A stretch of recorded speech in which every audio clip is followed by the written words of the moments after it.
Hello दोस्तों, नमस्कार। स्वागत है आपका पाठक स्टडी हब में। दोस्तों, आज हम संविधान की अनुसूचियों के बारे में पढ़ेंगे। और अनुसूचियों के बारे में सबसे पहले मैं आपको ये बता दूं कि भारत के मूल संविधान में 8 अनुसूचियां थीं और वर्तमान में जो कि 12 अनुसूचियां हैं। अब 12वां अनुसूची के बारे में हम पढ़ते हैं।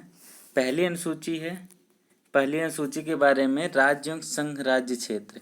राज्य का मतलब जितने भी राज्य हैं जहाँ पे मुख्यमंत्री रहते हैं या फिर मुख्यमंत्री जहाँ पे जिनका निर्वाचन होता है। और संघ राज्य क्षेत्र मतलब जिन्हें यूटी कहा जाता है, यूनियन टेरिटरीज। दूसरी अनुसूची है भारतीय संघ के पदाधिकारियों को मिलने वाले वेतन भत्ते से संबंधित। अब भारतीय संघ के पदाधिकारी कौन से होते हैं इसके बारे में और इनकी पेंशन आदि से उल्लेख इसमें होता है। तो फिर भारत के जो पदाधिकारी होते हैं, आसीन अधिकारी होते हैं, जिनके बारे में दिया गया रहता है, अक्सर इनसे क्वेश्चंस पूछ लिए जाते हैं। तो एक बार में मैं आपको बता दूं कि कौन कौन होता है। जैसे भारत के राष्ट्रपति, राज्यों के राज्यपाल, लोकसभा के अध्यक्ष एवं उपाध्यक्ष, राज्यसभा के सभापति और उपसभापति, राज्य विधानसभाओं के अध्यक्ष और उपाध्यक्ष, राज्य विधान परिषदों के सभापति और उपसभापति, सर्वोच्च न्यायालय के न्यायाधीश, उच्च न्यायालय के न्यायाधीश, भारत के नियंत्रक एवं महालेखा परीक्षक। इतने लोगों के जो वेतन, भत्ते तथा पेंशन आदि का उल्लेख दूसरी अनुसूची में किया गया है। अब चलते हैं तीसरी अनुसूची पर। तीसरी अनुसूची भारतीय संघ के कुछ पदाधिकारियों के शपथ तथा प्रतिज्ञान के प्रारूप हैं। अब कौन से पदाधिकारी हैं? वो संघ के मंत्री हुए, जैसे कैबिनेट मंत्री। संसद के लिए निर्वाचन हेतु तो अभ्यर्थी हुए, जैसे संसद के लिए जो सांसद होते हैं, निर्वाचित होते हैं, उनके। संसद के सदस्य हुए, सर्वोच्च न्यायालय के न्यायाधीश हुए, भारत के नियंत्रक एवं महालेखा परीक्षक, राज्यों के मंत्री, राज्य विधानमंडल के निर्वाचन के लिए अभ्यर्थी, राज्य विधानमंडल के सदस्य, उच्च न्यायालयों के न्यायाधीश। इन सभी लोगों का शपथ प्रतिज्ञान का प्रारूप तीसरी अनुसूची में होता है। ध्यान रखिए कि हमेशा क्वेश्चन पूछता है कि निम्नलिखित में से किनका तीसरी अनुसूची के अंतर्गत शपथ नहीं उल्लेखित है, जिसका आंसर हमेशा बनाता है राष्ट्रपति। राष्ट्रपति का शपथ तीसरी अनुसूची में नहीं उल्लेखित है। चलते हैं चौथी अनुसूची की तरफ। चौथी अनुसूची में भारत के राज्यों तथा संघ राज्य क्षेत्रों, संघ राज्य क्षेत्र मतलब यूनियन टेरिटरीज के राज्यसभा में प्रतिनिधित्व का विवरण। संघ राज्य क्षेत्रों में केवल 3 राज्य हैं, जम्मू और कश्मीर, दिल्ली व पौंडुचेरी। रीजन इनका ये है कि यहाँ पे मुख्यमंत्रियों का निर्वाचन होता है और किसी भी यूटी में मुख्यमंत्रियों का निर्वाचन नहीं होता है। चलते हैं अगली अनुसूची पर। 5वीं अनुसूची अनुसूचित क्षेत्रों एवं अनुसूचित जनजातियों के प्रशासन व नियंत्रण के बारे में उपबंध इसमें दिया गया है। और इसी के अंतर्गत जनजातीय भूमि का खनन के लिए निजी पक्षकारों को अंतरण, अंकृत और शून्य घोषित किया जा सकता है। जैसे जनजातीय भूमि का जो वहाँ पे है, वहाँ के निजी पक्षकारों को सरकार के द्वारा अंतरण किया जा सकता है। चलते हैं अगली अनुसूची की तरफ। अनुसूची 6ठी असम, मेघालय, त्रिपुरा और मिजोरम के जनजातीय क्षेत्रों के लिए यहाँ के प्रशासन के बारे में उपबंध है। असम, मेघालय, त्रिपुरा और मिजोरम के जनजातीय क्षेत्रों के लिए प्रशासन के बारे में 6वीं अनुसूची में दिया गया है। और अन्य अनुसूचित जनजाति एवं जाति के लिए 5वीं अनुसूची में दिया गया है। ये थोड़ा सा कॉमन है, इसको ध्यान में रखिए। इसके बाद चलते हैं अगली अनुसूची की तरफ, जो कि 7वीं है। 7वीं अनुसूची में केंद्र व राज्यों के बीच शक्तियों का विभाजन हुआ है। इसमें 3 सूचियां हैं। पहली संघ सूची, जो मूल संविधान में 97 विषय थे इसमें, और वर्तमान में 100 विषय हैं। संघ सूची के अंतर्गत कानून बनाने का अधिकार केवल संघ के पास होता है। इसमें जो भी विषय आते हैं इन पे कानून बनाने का अधिकार केवल संघ के पास है। जैसे एग्जाम में आए हुए हैं उनको हमने पॉइंट रख दिया है।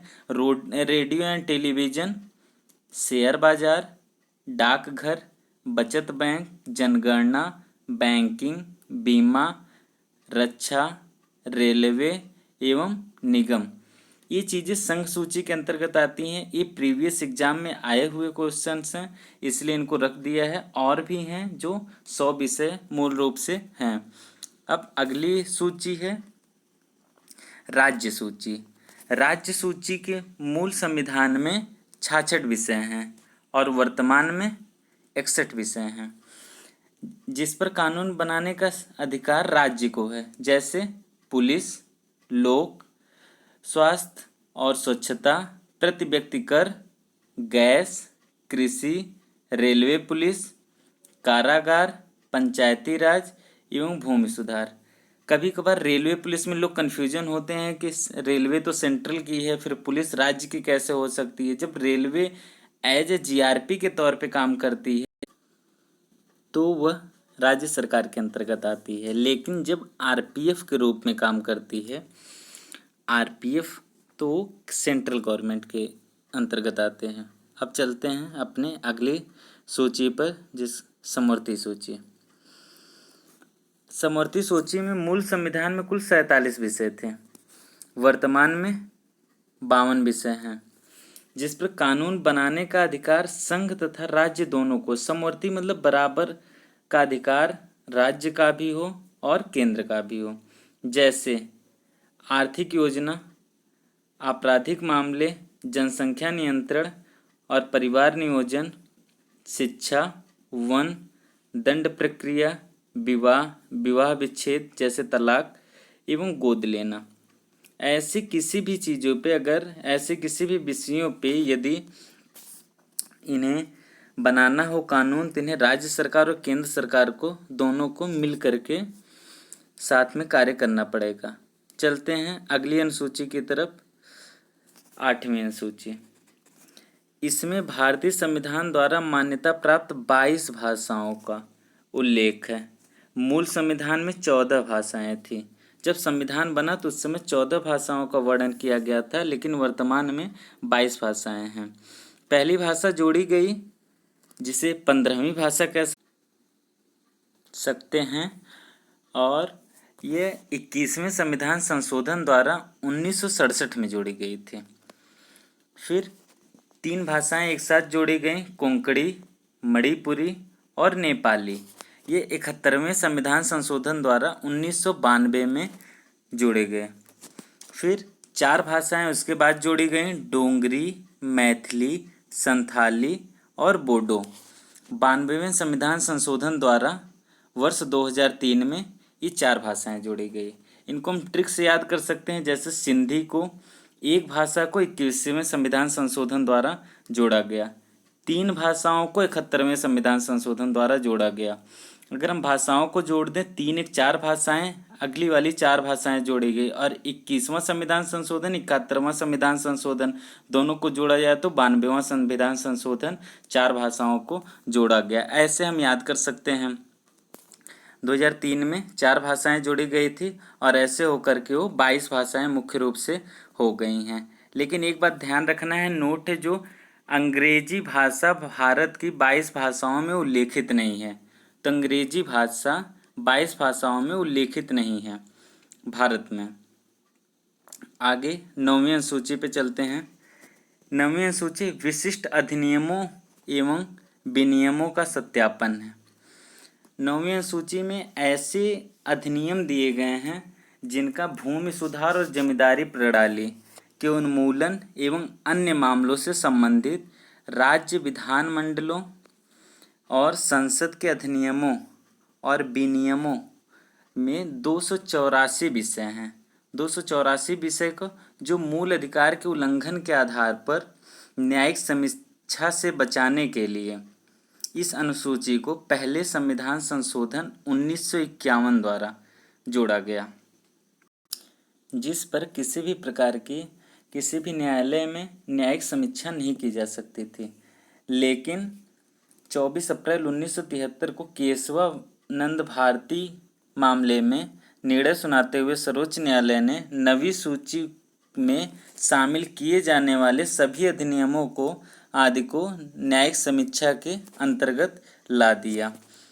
तो ये रही 9वीं अनुसूची। अब चलते हैं अपने अगली अनुसूची की तरफ, 10वीं अनुसूची।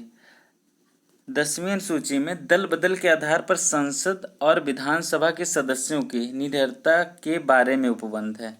दल बदल कानून जिसे कहा जाता है। इस अनुसूची को 52वें संविधान संशोधन अधिनियम 1985 द्वारा जोड़ा गया। इसे दल बदल रोधी कानून भी कहा जाता है। इसे एक दल से दूसरे दल में लोग जीतने के बाद पहले चले जाते थे। पहले निर्वाचन हो जाता था, जब वो जीत गए तो दूसरे दल में चले जाते थे। लेकिन इस कानून को बनने के बाद अब ऐसा नहीं कर सकते। यदि वो दूसरे दल में जाते हैं तो उनकी सदस्यता रद्द कर दी जाती है। चलते हैं अब 11वीं अनुसूची की तरफ। 11वीं अनुसूची में पंचायत की शक्तियाँ, प्राधिकार व जिम्मेदारियाँ, इसमें 29 विषय हैं। इस अनुसूची को 73वें संविधान संशोधन अधिनियम 1992 द्वारा जोड़ा गया है। 11वीं अनुसूची पंचायत की शक्तियाँ से संबंधित है। 12वीं अनुसूची नगर पालिकाओं की शक्तियों से संबंधित है। नगर पालिकाओं की शक्तियाँ, प्राधिकार एवं जिम्मेदारियाँ, इसमें 18 विषय हैं। इस अनुसूची को 74वें संविधान संशोधन अधिनियम 1992 द्वारा ही जोड़ा गया। तो हम ये कह सकते हैं 11वीं सूची पंचायत की शक्तियाँ जिसमें 29 विषय हैं और 12वीं सूची नगर पालिका की शक्ति जिसमें 18 विषय हैं। और 11वीं अनुसूची 73वां संविधान संशोधन 1992 द्वारा जोड़ी गई है और 12वीं अनुसूची 74वां संविधान संशोधन 1992 द्वारा ही जोड़ी गई है। ये रही अनुसूचियों संबंधित बहुत ही महत्वपूर्ण तथ्य जो कि परीक्षा उपयोगी बहुत ही महत्वपूर्ण हैं। तो कृपया अगर ये वीडियो आपको अच्छा लगा हो तो चैनल को सब्सक्राइब करिए, वीडियो को लाइक करिए और अधिक से अधिक शेयर करिए।